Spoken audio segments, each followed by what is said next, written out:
Have you ever walked through an old English cottage and wondered what might be buried beneath the floorboards? Not gold, not bones, but a bottle filled with urine, hair, fingernail clippings, and rusty nails. And no, it wasn't some bizarre prank or medical experiment. It was a witch bottle, a real handcrafted weapon against the dark arts. Welcome to one of England's strangest and most secretive folk traditions.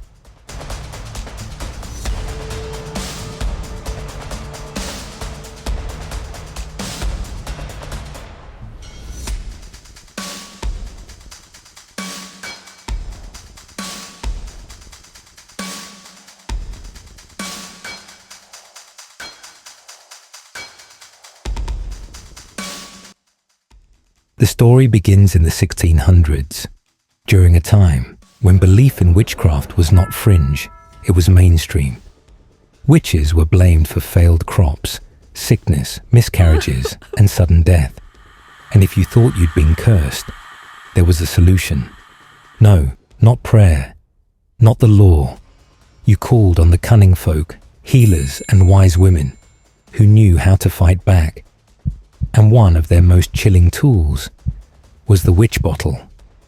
These bottles were filled with deeply personal ingredients. Human urine, usually the afflicted person's, was essential. Then came clipped hair, nail trimmings, bent pins, rusty nails, even heart-shaped cutouts stabbed with needles. Salt or wine might be added to drown the curse. The goal? To trap the witch's spirit or send their evil back like a magical boomerang. And it wasn't just the contents that mattered. It was where the bottle was hidden. They were buried under hearths, near thresholds, chimneys, or beneath floorboards, places where spiritual forces were believed to pass. Sound like superstition? Modern archaeology says otherwise.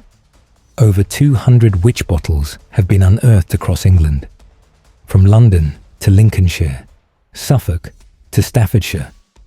Builders, homeowners, and archaeologists have dug them up unexpectedly, often during renovations, and their contents match historical records, down to the last nail. One famous example came from Greenwich, London. A sealed 17th century bottle was discovered and scanned with a CT machine. Inside, human urine, hair, nails, a leather heart pierced with bent pins. Another bottle found in Reigate contained chemicals consistent with urine, plus dozens of corroded pins. It hadn't been touched in over 300 years. These weren't random objects. They were ritual tools, designed with purpose and fear.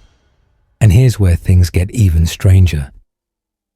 Many of these bottles were found in homes of educated, well-off families, even clergy.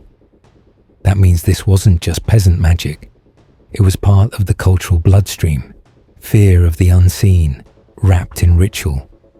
In some cases, the practice may have served dual purposes: magical protection and folk medicine. Some historians believe the act of urinating into the bottle and sealing it could have been meant to expel or neutralize inner illness, sort of a mystical exorcism of the body. Whether you believe it worked is up to you.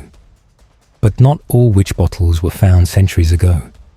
One turned up in 2019 during renovation work in a former pub in Watford. Another was found in a chimney in Navanby, Lincolnshire, still intact. Some homeowners today are even told not to move these bottles if they find them, just in case. Why? Because the curse, they say, may still be sealed inside. The witch bottles of England offer a rare glimpse into a time when science and superstition walked hand in hand, when fear had a smell, a taste, a shape, when people believed evil could be trapped inside a bottle and buried away forever. And maybe, just maybe, some of those bottles are still down there, right beneath your feet. Love stories like this? Then subscribe to Untold History in 5, where we dig up the weirdest, wildest, and most shocking true stories from history. From cursed objects to explosive disasters, we serve it up in just 5 minutes. Don't forget to like, comment, and share. And if you ever find a bottle full of hair and nails in your basement, maybe just leave it there. Thanks for watching. See you next time.